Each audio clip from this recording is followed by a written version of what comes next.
Et ma bouche soit pour tes paroles au Saint-Esprit. Viens dominer sur tout esprit et sur toute âme. Que ce soit par le nom de ta part. Et que nous puissions t'écouter comme écoute le disciple. Est-ce que toute la gloire te revient au nom de Jésus-Christ? Amen. Amen. Si vous avez un élément, je vous dis à l'autre, nous allons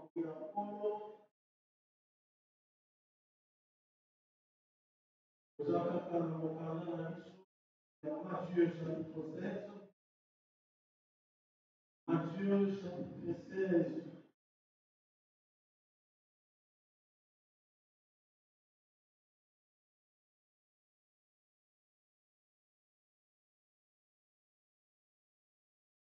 Verset 16 à 19.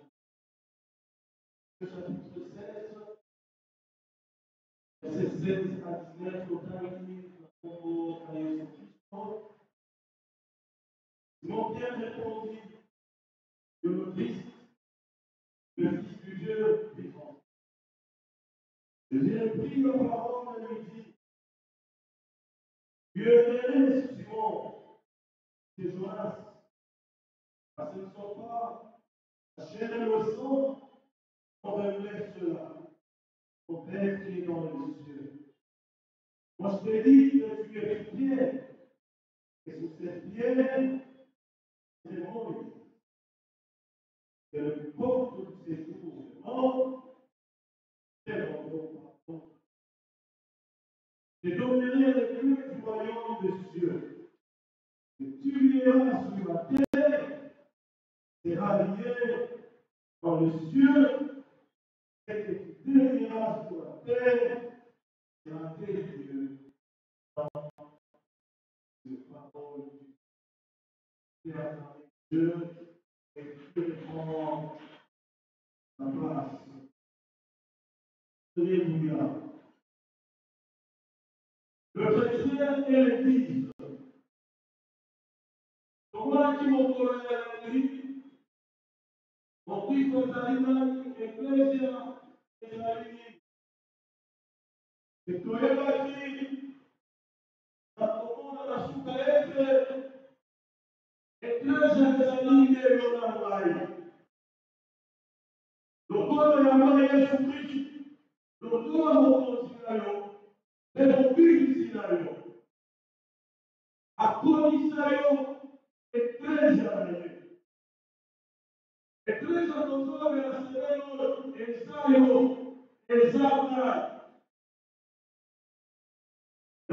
solo tu kotanga.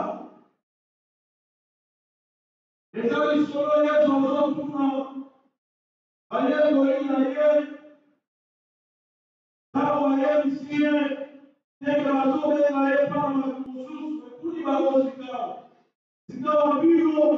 Olobia etenana sana. Simona Filo. Alobia ye.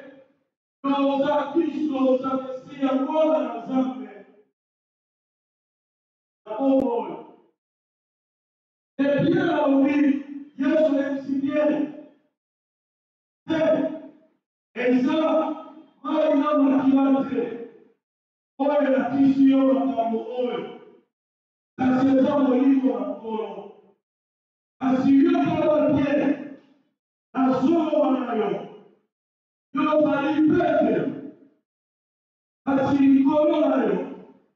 Haya kutoka Eklezia na Teresa anatoa mikuke ya libero ekologa ya wote. Tena si kompresa ya mfogoro. Owaye waeze.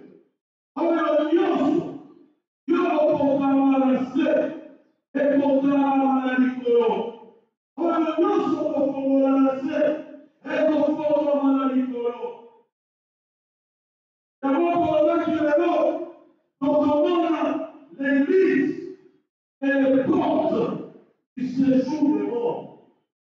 L'église et les portes qui séjournent des morts. Quand on dit Jésus, à son manière, et les choses, et presque à Ecclesia, kasi Ecclesia yako atali kuke ya libero esaloleleli ekokikologa ya mote. Akoko na yelo mokola tolobaki Ecclesia ezabanayo abikira mobana yo Yesu azosambesenge banayo azosambesenge banayo nakoyebisaka biso ete biso Ecclesia oyo ya ye ezala na kutu ezala na moyo bikuke ya libero ya Satani donc biso te. Bien-aimé, ekuke ezali nini? Porte ezali nini? Parce que nous parlons de l'église et des portes qui séjournent des morts. Ekuke ezali nini? Ekuke ezali bisika oyo bakotelaka mpe babiyelaka. Leo wanafunzi sana pesa ya hizi. Hao wafanya ibada te. Leo wanasema kwa zao wakati. Wanataka kuona habari post.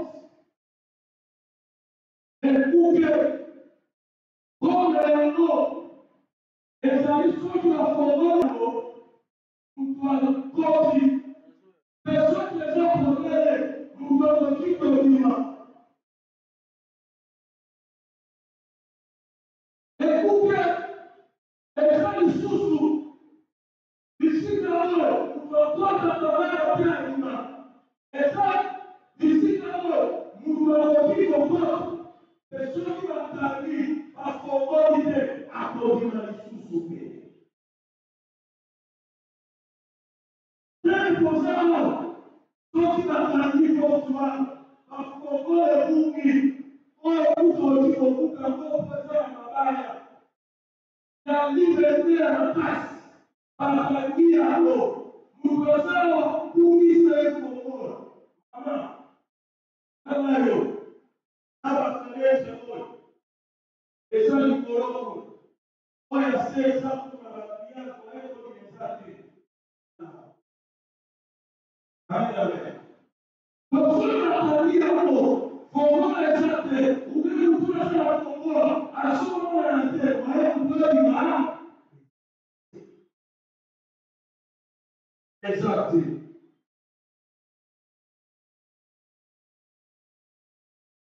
Segundo,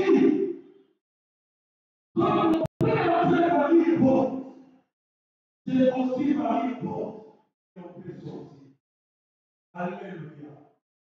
Quand mon Père fait par une porte, c'est aussi par une porte que mon Père sortit. Et ce soir, je ne sais pas au fond d'avoir. Et puis au fond d'ici, d'avoir la porte de la mort.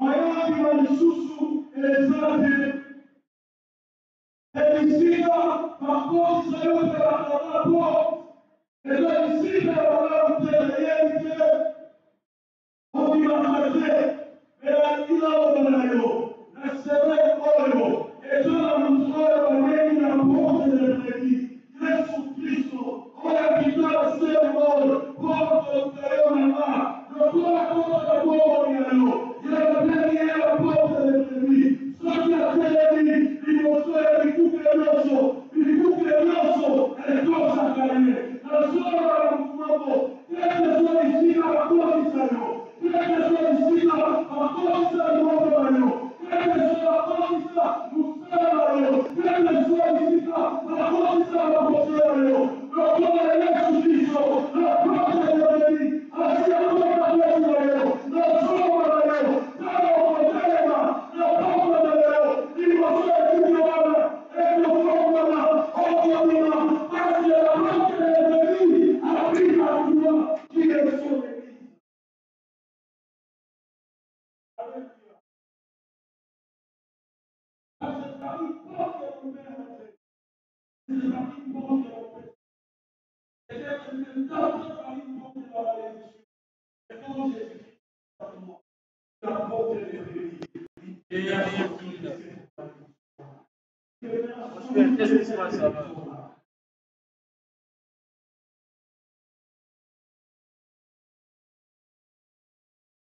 Ça va attentif. Alors, porte du séjour de mort. Elle dit qu'on va parler. Tu étais déséquilibré.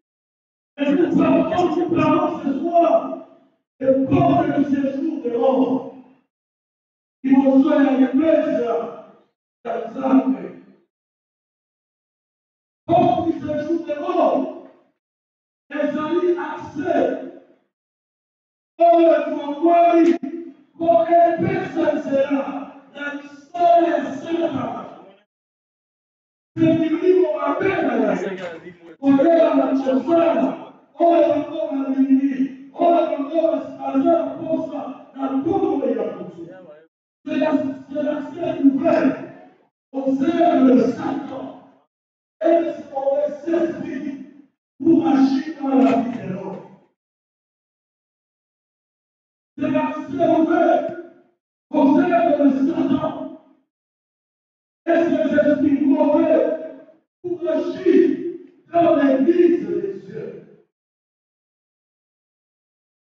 Il faut que Jésus, que vous ayez compris, et dit connaître, c'est l'oil, parce que l'oil, pour être ça, a compris la salle, encore, mais il dit qu'on va aller, pour être comme ça, il sera là.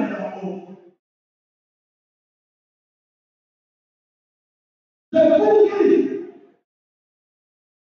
pour que l'ennemi les gens agissent, il faut qu'il trouve un accès. Pour que ces esprits agissent, il faut qu'il trouve un accès. Dans notre monde, il y a ça. Quand on a la souffrance, ici, la manière de la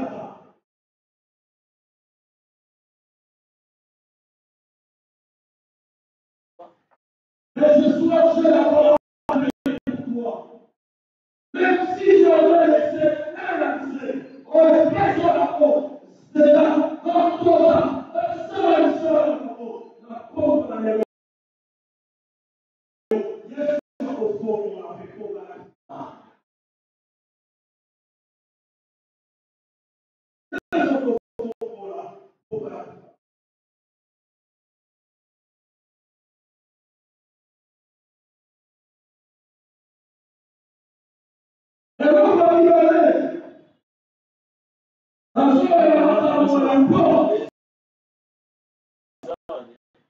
Il se joue de mots. Les gens ici, là, je fais ça. Pour ça que notre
Alléluia.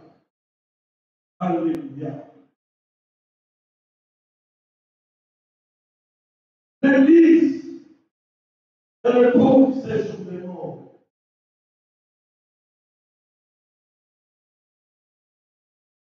Bien-aimé, on a vu le pont du séjour des morts. Et donc, bien-aimé, définition de l'approche de monde, c'est le séjour des morts.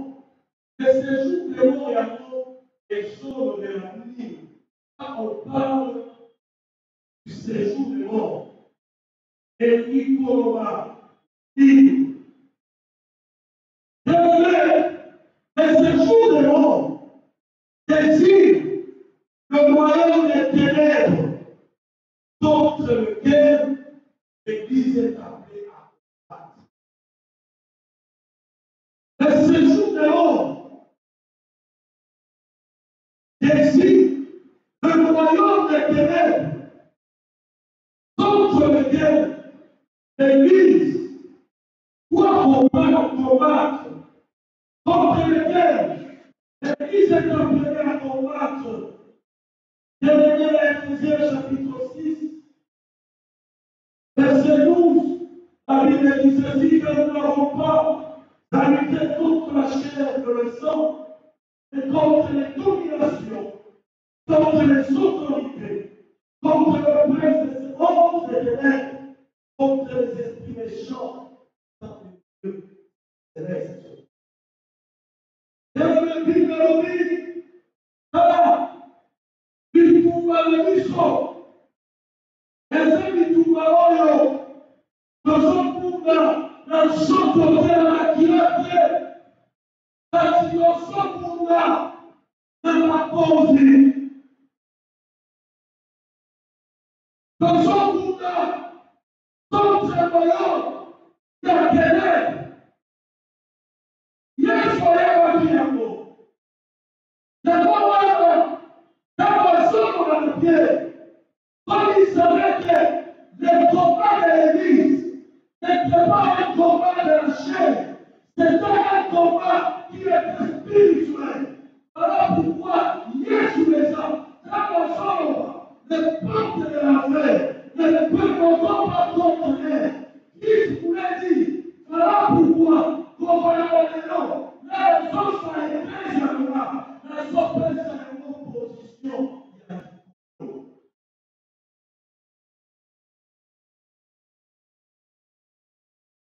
Parce qu'il a dit la position est assez, par comment elle est en haut.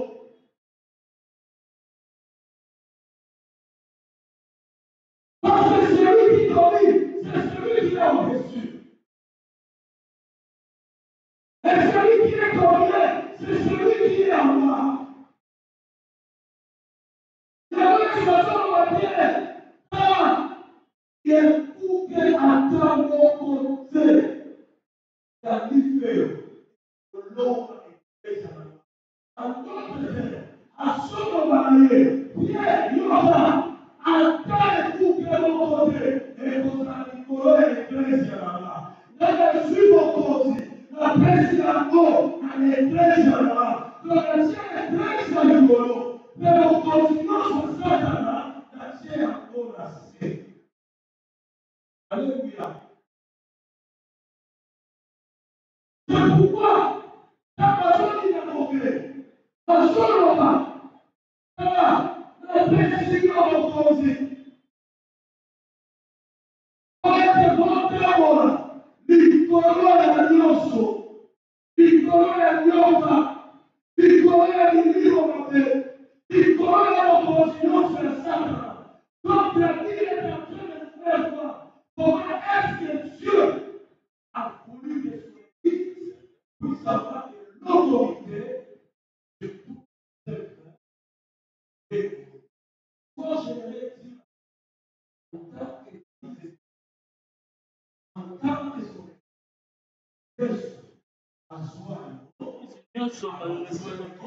si possible, on pouvait manger. Parce que ici,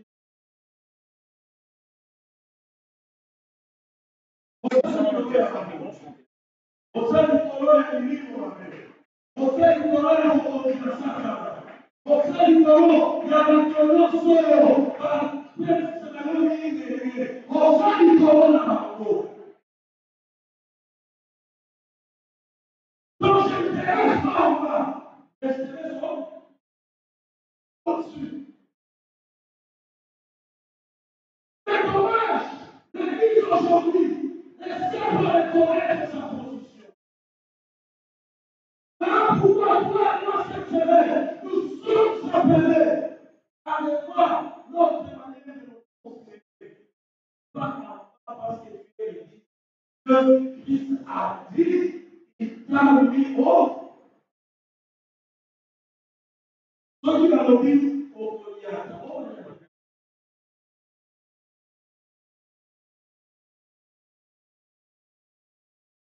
Alors, on regarde le moment.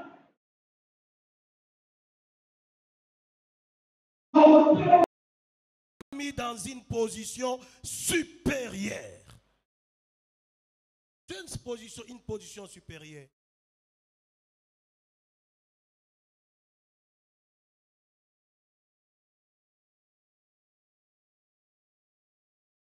Et c'est pourquoi Satan, le corps a yebi yango, ne yebi ete, ba Kristo ebele, to yebi te, nini oyo tozali, to yebi te, position oyo, Nzamba pesa biso. Yango esali ete, monguna, akoma na ye kosakana na biso, nenga sali nini, alingi.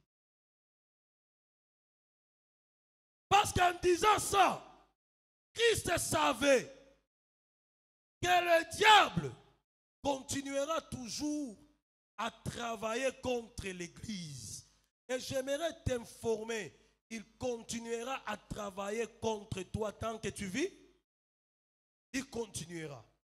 À continuer à salamisala naï. À continuer à bundisa yo. À continuer à bundisa ndako na yo. À continuer à bundisa musala na yo. Nyonso wana po amona soki osala nini okolemba okolaché. Curieusement, beaucoup de chrétiens arrivent facilement à lâcher. C'est pourquoi quand ils lâchent facilement, le chrétien se retrouve dans les lieux du séjour des morts. Soki azui musala na yo akotisi yango kuna. Soki azui mabota na yo akotisi yango kuna. Azui bana na yo akotisi bango kuna. Azui bomengo na yo akotisi yango kuna. Alors pona nini Satan asalaka nyonso po akotisa biso na oyo eza ya biso na oyo babengi les liens du séjour des morts. Pona nini nous allons voir les activités du séjour des morts dans la vie des enfants de Dieu ou bien dans ce monde. Makambo nini elekanaka kuna soki Satan akotisi yo bisika babengi bisika ya bikuke ya kufa akangeli yo kuna. Nini elekaka kuna?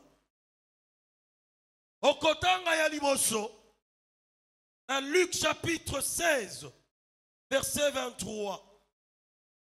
Luc chapitre 16 verset 23. Bible ezobetela biso lisolo ya Lazare na muto ya bomengo. Alobi bango nyonso mibale bakufi. Kasi Lazare akia na paradis. Azosepela. Azosepela. Azolia. Après konyo kwa manase na moi au. Bible lobi. Mutu mususu riche. Ye ake bisika babengi les lieux du séjour des morts. Atombo imiso na ye. Atala. Amoni Lazare. Lazare azo sepela. Azana esengo. Ndaba ndi koloba na Abraham. Abraham. Ngai awa. Nazala bisika dans les lieux de tout. Dans les lieux de tout. Dans la Bible, ndemba vocabulaire va utiliser kuna.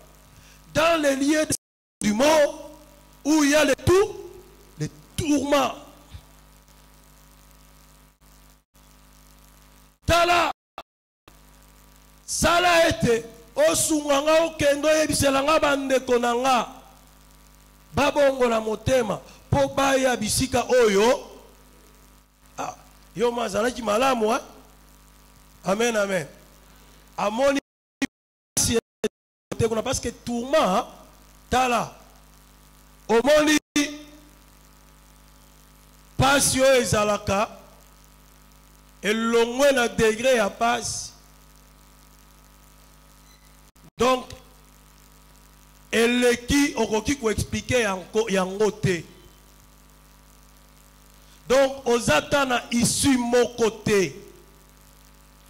Et comme il lokola bilei na yo ya mikolo nyonso ya chaque heure. Nde alobi tala bango baya côté oyo te. Mais c'est malheureux aujourd'hui parce que même dans l'église batu mususu na kana robonga bandeko na bango te. Alléluia. Mais atomoni mutoyo kana lobi alors koloba bango pe baya côté oyo vivre ensemble abi atanga nazo souffrir boy bango basala nini bakende côté ya bien. Bien aimé, les lieux du séjour de mort, c'est des tourments. Donc, pas si à colère.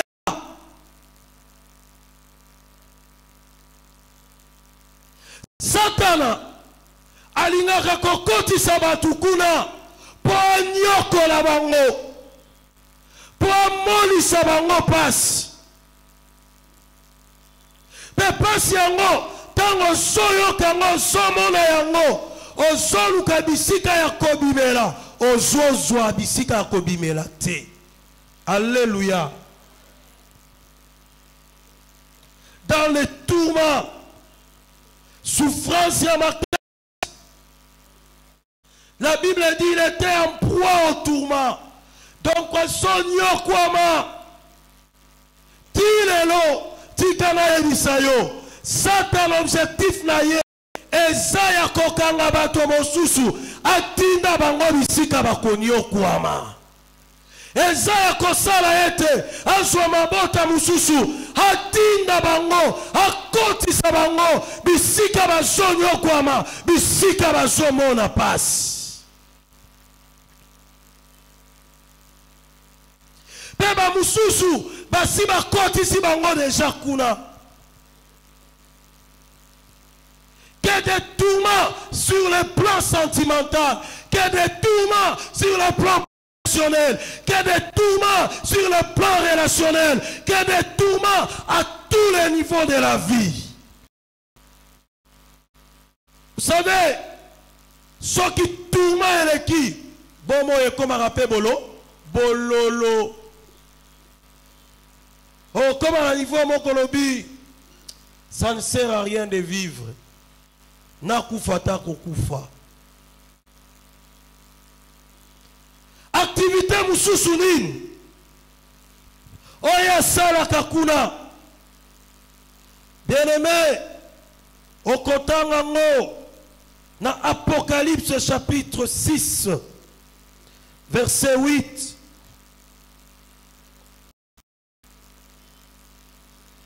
Apocalypse 6 verset 8. Je regardais, voici paru un cheval d'une couleur pâle. Celui qui le montait s'est nommé la mort, et le séjour de mort l'accompagnait.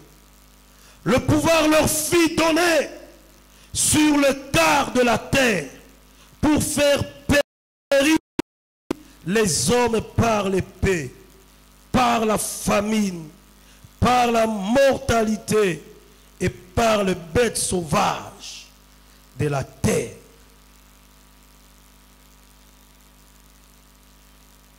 Misala oyo sala kuna na bisika ya kufa bayebisi biso awa musala mususu eza po eboma ebebisa. Alléluia. Ebebisa la nini eboma. Jusqu'à aujourd'hui,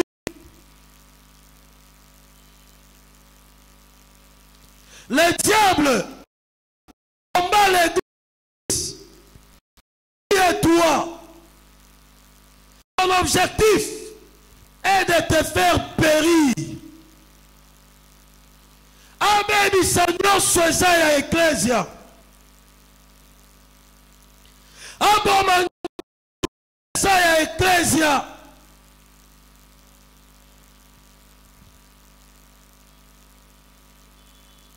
Bien aimé, oyebi. Ezala batu mususu. Basimba ke l'autre côté l'autre bongi.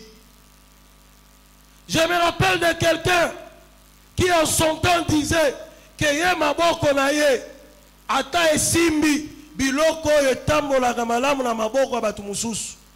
Soki ezwi maboko ekendaka liboso te. Il faut ça la nini et beba.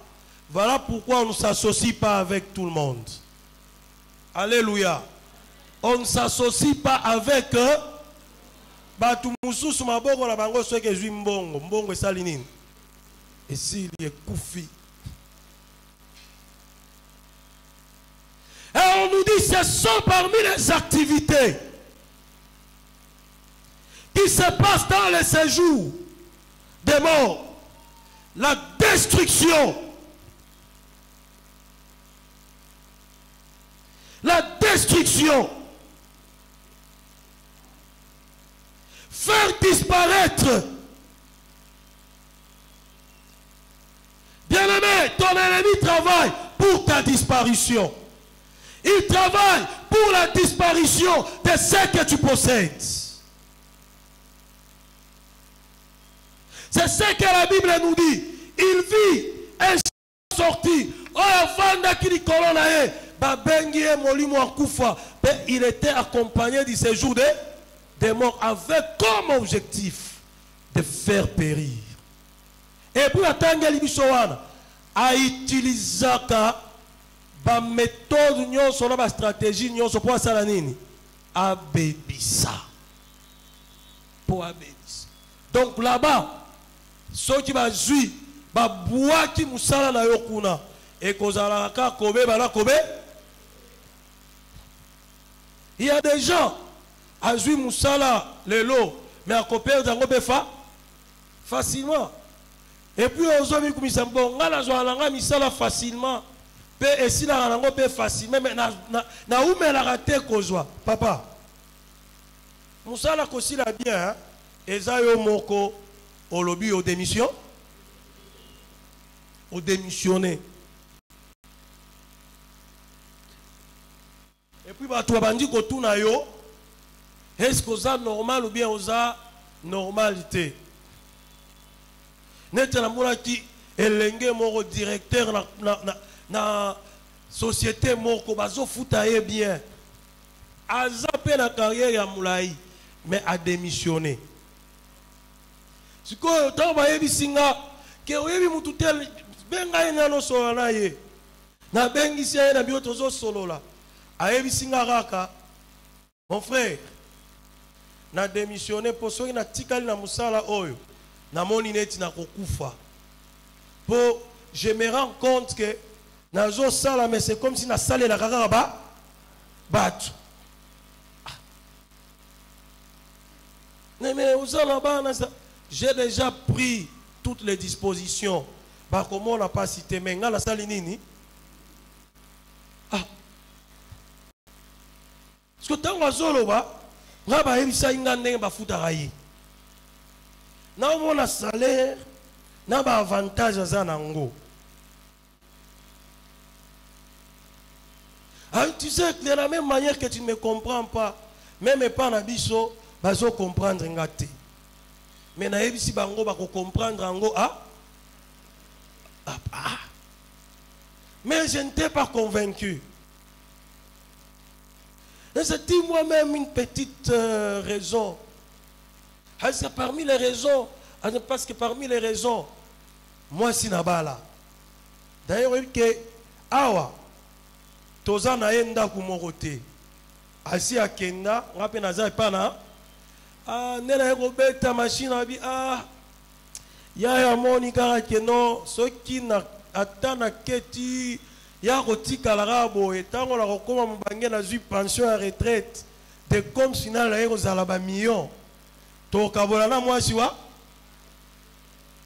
malamu nanzwa ya ndamu aliamu ke ngape na aliamu tala satana côté lié na musala na abeti coin na côté ya liba. Ce qu'on a tali âge à ça, abanda comme j'ai l'honneur. Écoute, si le diable se décide de détruire, il détruit, hein? Il détruit soit côté sur kuna. Papa, à collier au malem, malem. À malem, malem. Non, nazo kende, navana langa bisika mususu. Nabi bon. Sikoyo bakonisa oui. Na soli kutuna mokonzi na biso numéro 1 na yebisie. Na yebisie te na yekozwa conseil te mokonzi na lingi kaka na komaki mais par respect lokolo za mokonzi nanga oye. Le diable a décidé de détruire Libala a détruit Moussa. Mais ils ont comprendre en côté. Parce que Yesu qui a dit qu'on détruire à Kendaka Malem Malé. Ozo Pembongo wana muke.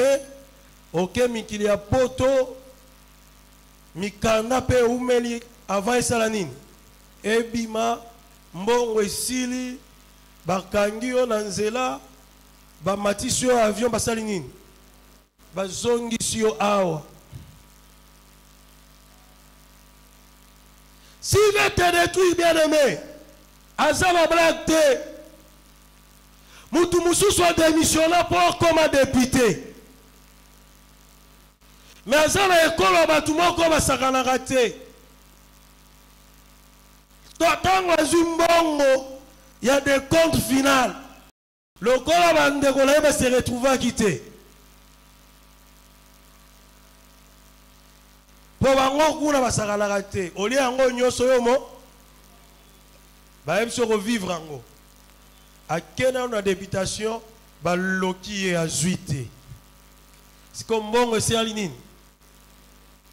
Oye vous avez mon konzi, mais vous avez les cascots qui sont en transport et pas à agent. Est-ce que tu peux me payer le transport? Parce que Batunion so place vendre que ça va ébiquer. Ce tomoni a eu 50 ans. Bien aimé, pour lui, quand il veut te faire du mal, à cotisio na séjour, il y a kufa kuna. Bien aimé, problème na yo, na ye aboma yo, asili sa yo libe. Activité moussous. Au côté on a Acte chapitre 2 verset 27.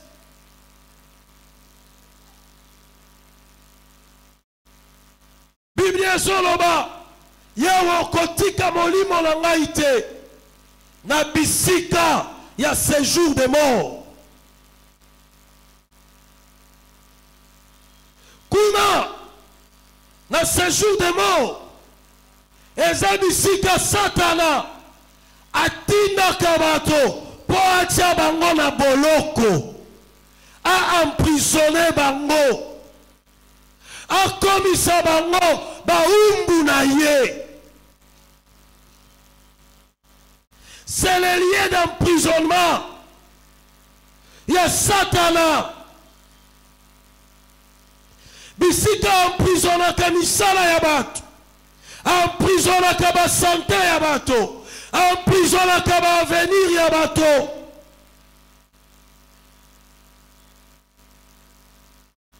Personne qui a compté ici au kuna, le kola si a kangi et kouke, moyen obima, exaté.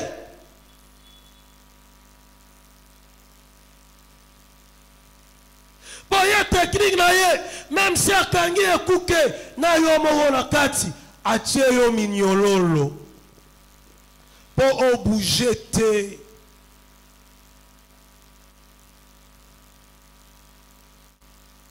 Bien-aimé, le monde des ténèbres travaille pour chercher comment emprisonner ta vie. Comment emprisonner ce qui fait ta joie. Comment emprisonner ce qui fait ta gloire. Il travaille pour ça. Il travaille pour ça, le temps des ténèbres. Oui, c'est le lieu d'emprisonnement. c'est le lieu d'emprisonnement.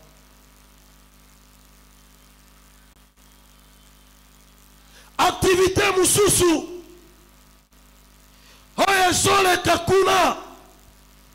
Bien-aimé. Okotanga na Apocalypse. Chapitre 20. Verset 13. Apocalypse chapitre 20. Verset 13. La Bible dit la mer rendit les morts qui étaient en elle. La mort et le séjour des morts rendirent les morts qui étaient en eux. Et chacun fut jugé selon ses œuvres. Dans la activité mususu, c'est comme on l'a dit. Ezako kendepo e boma. Alléluia. Pona koboma bisika akendaka kobomba biloko pe batu nyonso ya asala nini aboma. Et enfin, il y a plusieurs activités, mais ce soir je vais donner ces 5 là. Activité suka pona pourquoi na lelo, c'est d'empêcher l'église de vivre la gloire de Dieu. C'est d'empêcher l'église que tu es de vivre la gloire de Dieu. Ezali akopekisa Ecclesia na Nzambe komo na nkembo na Yahweh. C'est comme qui dirait l'activité. Il y a séjour des morts. Et il y a comment là, Ecclesia na Nzambe, kozala humilié. Batu bachola yango. Laisse-moi dire, le diable travaille tous les jours pour ton humiliation. Il travaille tous les jours pour l'humiliation de ta famille. Il travaille tous les jours pour l'humiliation de ton travail. On moussale silié, Aïbaki combien? Aïbaki $50. Est-ce que vous comprenez? Hein? Moussale salinine. Pour asala kinini. Pour ceux qui lobby, ne vous avez ispino ke. Papa na bino wana musala na salinine. Ah, pourquoi? Il a volé. Mutu nyonso eza na mutu na ye. Aolobani. Donc le kola musale sili. Aïbaki vraiment. Parce que biso nyonso tolinga toyeba. Aïbaki ko? Wana peut-être va biboate sili le kola aïbaki. Donc Amizouela qui déjà part ya munene na ye. Donc non, aïbi kaka $50.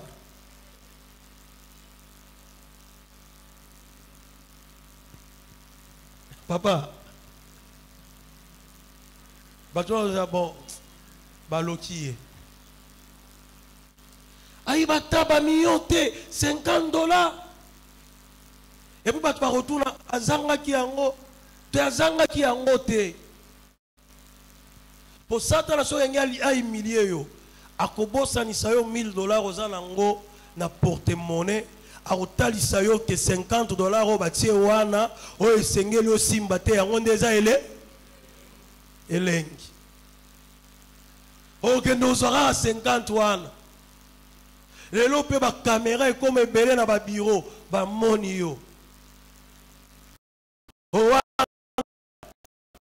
c'est papa, botia vidéo.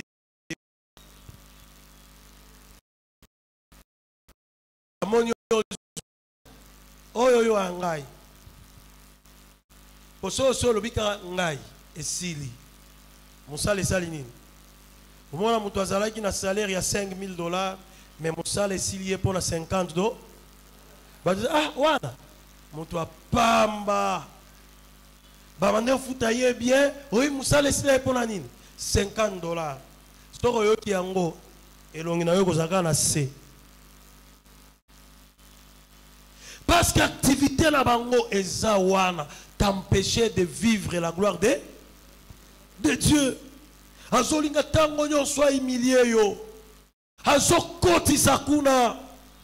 Ozala mutwa soni. Bien aimé zala batu mususu. Vimo bime koma ya soni. Mabota mususu. E koma ya soni.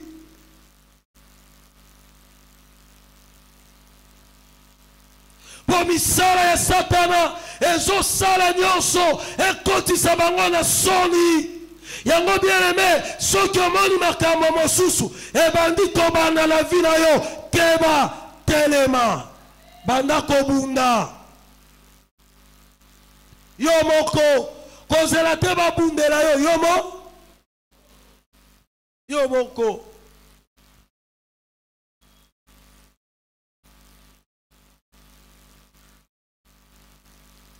Là, c'était les activités. Il y a ces jours de mort. Mais gloire soit rendue à Dieu. Parce qu'il nous a dit, quelles que soient les activités, que les portes du séjour de mort pourront faire, ces portes ne domineront jamais l'église. Bakwa isaki yonde bakoti saki yonde kuna menazolo banayo bakolonga yote suka suka tu vas renaître. Ce soir je suis en train de dire à quelqu'un qui a été mis à terre par le diable, qui a été envoyé dans le séjour de mort, je suis en train de dire à lui, ce soir à cause de Jésus-Christ tu vas renaître, tu vas remonter. Tu vas renaître, tu vas remonter, ta famille va renaître, ta famille va remonter, ton travail va renaître, ton travail va remonter, parce que tu es son église. Quelque chose à te koendengenin, Yesu akotika jamais ecclesia na ye eumela na soni. Akote le misa yango lisusu. Yango alobi ekolonga yote. Nazolo bana mutumoko bakwa isaki yo kana seme bakolonga yote. Ekolonga yote. Ekolonga yote. Ekolonga yote. Ekolonga yote. Alors face à ça, qu'est-ce que l'église devrait savoir et retenir? Bien-aimé, dans Apocalypse chapitre 1, verset 8, Apocalypse chapitre 1, verset 18, excusez-moi. La Bible dit ceci. 1, 18. Je commence par 17. Quand je l'ai vu, je tombais à ses pieds comme mort. Il posa sur moi sa main droite en disant, ne crains point, je suis le premier et le dernier et le vivant. J'étais mort. Et voici, je suis vivant au siècle des siècles. Je tiens les clés de la mort et du séjour de mort. Bien-aimé, tu dois savoir que Christ a vaincu la mort. Il a vaincu aussi le séjour des morts. Les chrétiens devaient d'abord retenir ça. N'aie pas peur.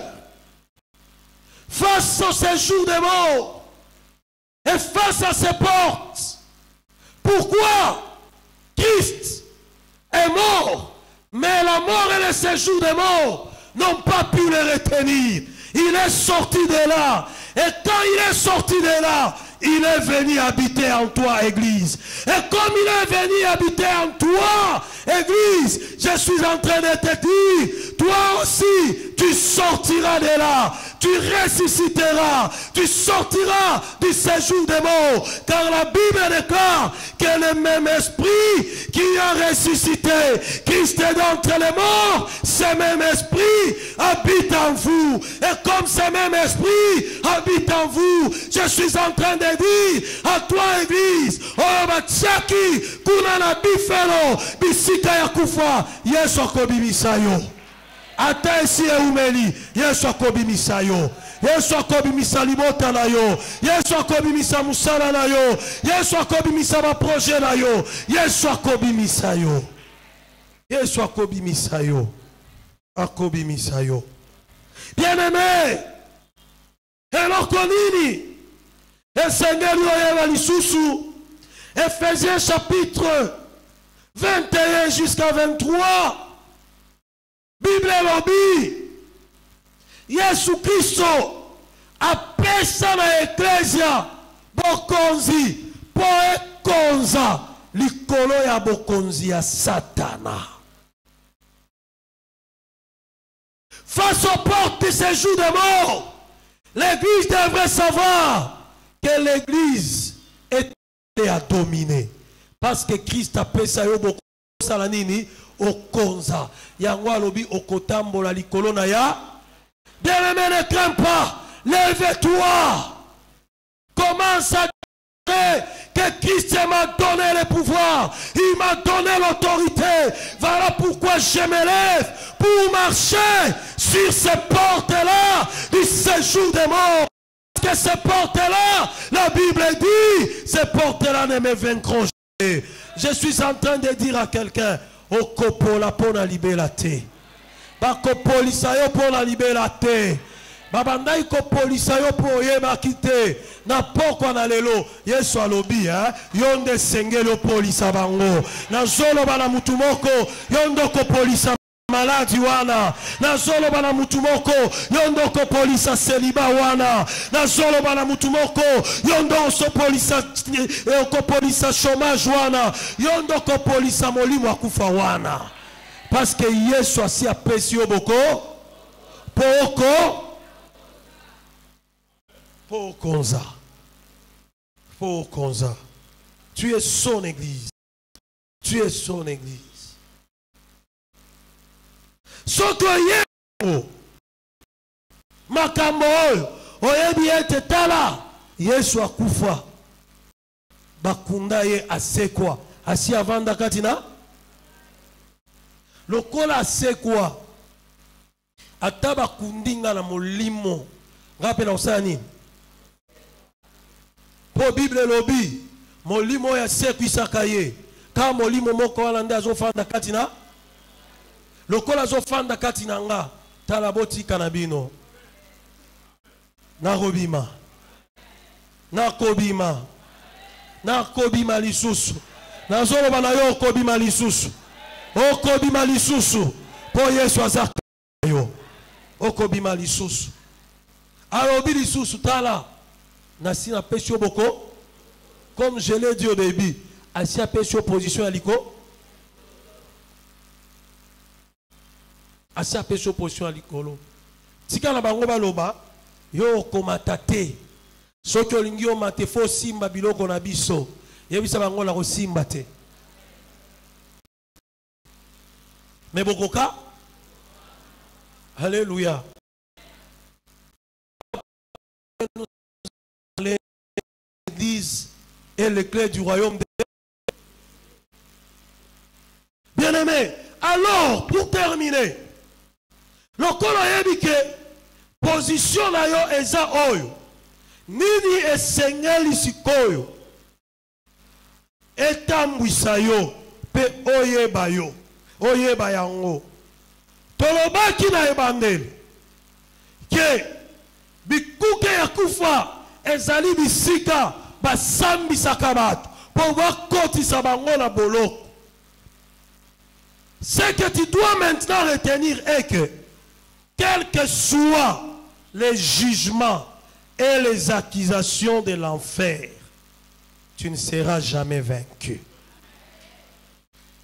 Quels que soient les jugements et les accusations, oyo bazojuge yo basali boye ye esengeli akota kuna mpo akende kokufa na baakization na bango ya liboso esengeli oyeba ete en tant qu'église les jugements et les accusations des ténèbres ne pourront jamais vaincre l'église de Dieu. Et l'église de Dieu, c'est toi. Ce soir, je suis en train de te dire, bah jugement nyonso ya molili contre yo, bah accusation nyonso ya molili contre yo, et kolonga yo te, et kotosa te, et kosimba te, parce que za ecclesia na Nzambe, pe Yesu asi aloba, et kolonga yo te, et kolonga yo te. Ekolonga yote, ekolonga yote. Alléluia.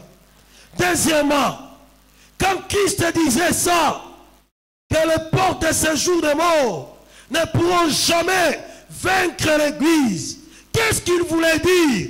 Il voulait dire encore, malgré les oppositions que l'église peut rencontrer, l'église prospérera toujours.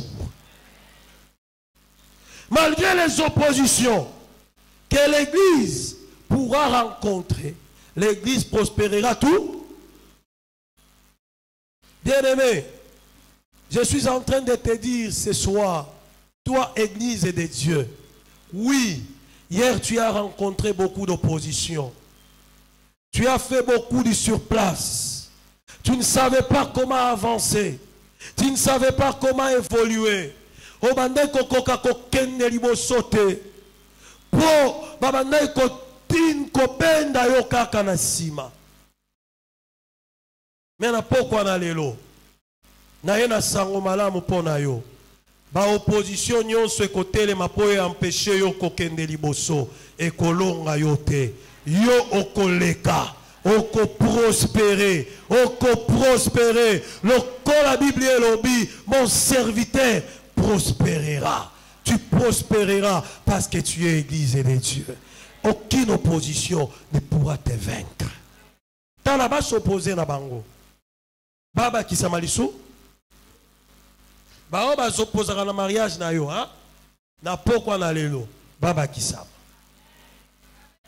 Mais bazoka mondenge mariage na yo ezo tout sola. Baba s'opposer à la komata na yo, basangara.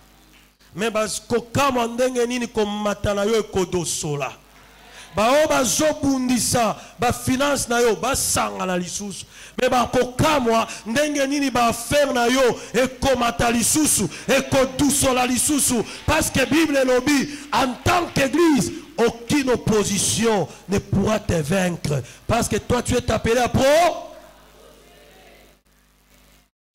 à prospérer. Bien-aimé,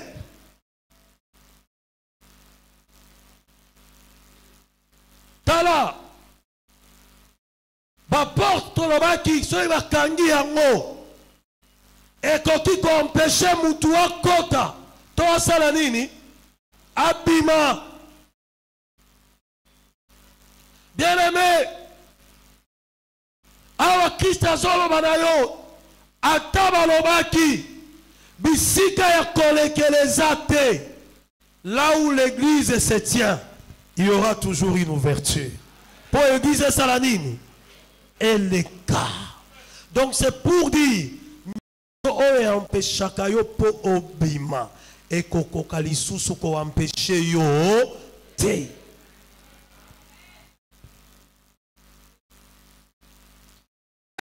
Quoi encore quand Christ dit que les portes du séjour des morts ne pourront pas te vaincre.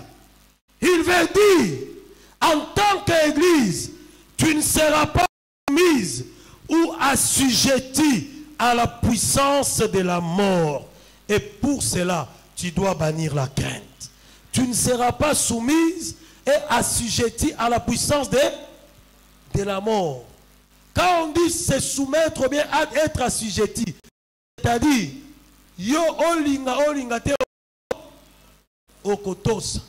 Mais Yesu aloba, depuis après sa mandat na aloba na Pierre tala, yo okoki kotosa lisusu te na nguya ya sa yango nde kosala nini ekotosa yo yango longola boba kobanga.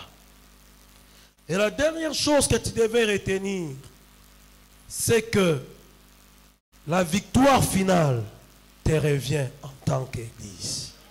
La victoire finale te revient en tant qu'Église. Quand on dit écologie, cela veut dire que vous êtes dans un combat. Et ça, le combat à boxe. Bakoki kobeta yo na premier round.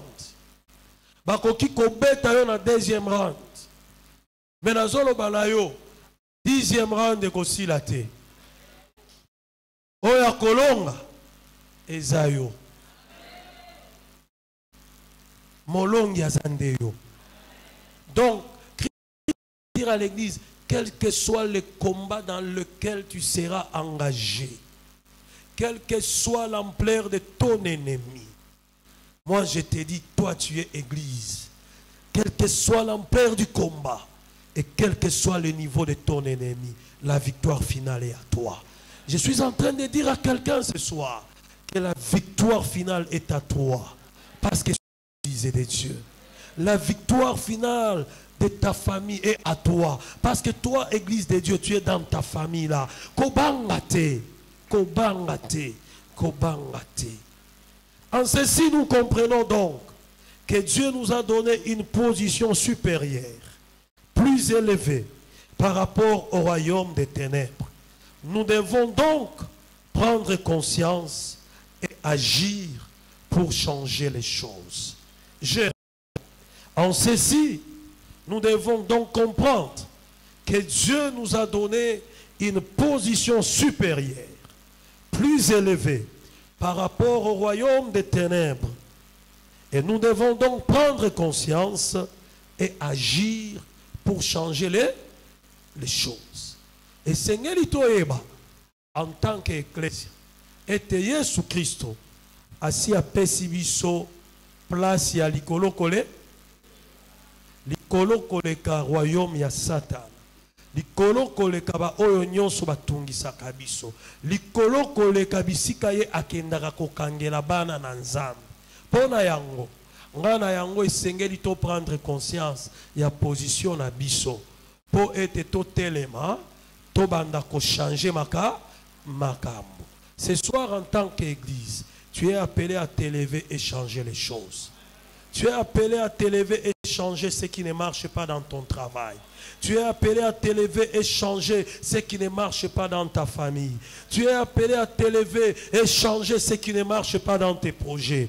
Tu es appelé à t'élever et changer ce qui ne marche pas depuis longtemps. Que Dieu te bénisse. Amen.